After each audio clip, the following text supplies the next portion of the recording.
This first vlog is all about who I am and what makes me get up in the morning.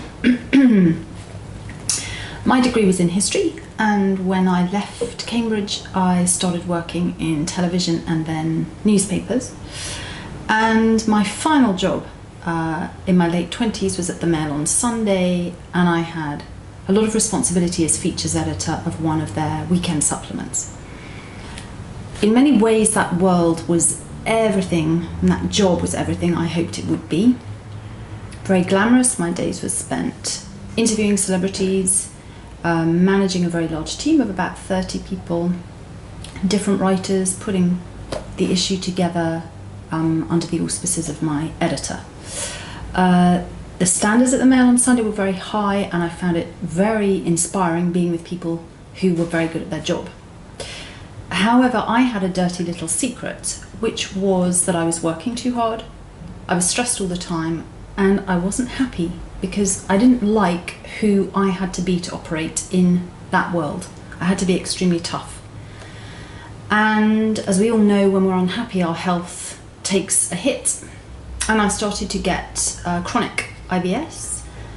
And after trying a load of different remedies, my doctor suggested that I take a sabbatical. On a whim, I went to Peru with a woman that I'd only recently met, and a couple of weeks into my trip I met a shaman. And my intention at that time was to have a 3-month break and to then go back to my life as a journalist in London. And the shaman, within 48 hours of meeting me, told me that wasn't going to happen, and I was filled with cynicism. I agreed to meet him under duress and really thought that shamanic, so-called, techniques had no place in the busy corporate world of a 21st century professional living in a metropolis like London. However, after 2 to 3 weeks in his company, all of the symptoms of my IBS had gone, and I was genuinely intrigued by how he worked, the results that he was able to affect in the different clients who went to see him.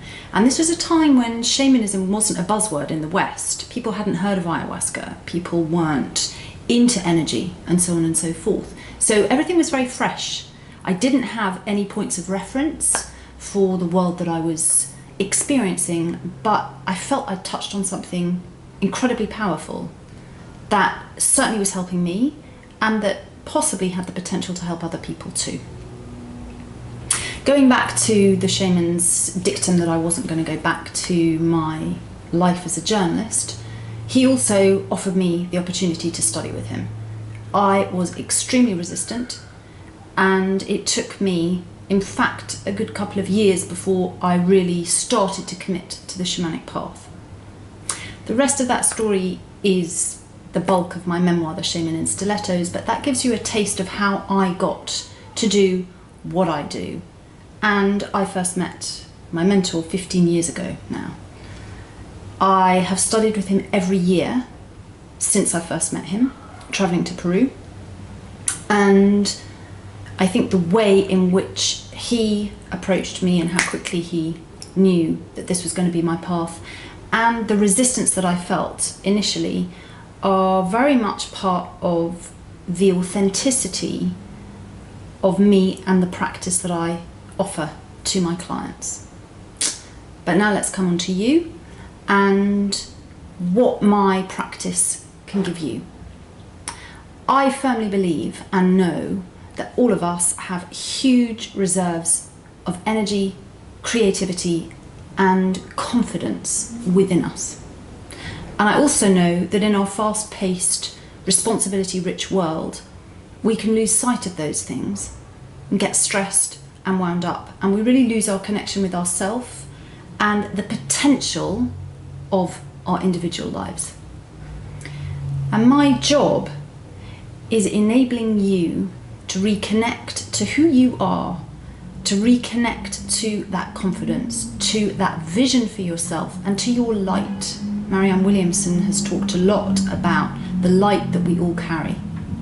And she's also talked about the fact that as we allow our light to shine, we give others permission to do the same. I'm one shaman, one woman. But as I work with each client, and I've worked with thousands of clients over this 15 years of my practice, I'm able to help you reconnect to your light, to your power, to your health. And that in turn impacts your circles, your work colleagues, your friends, your family. And together we can create magic, because as your light shines and you allow the light within the people in your world to shine too, we together can effect positive change. That is what makes me get up every day.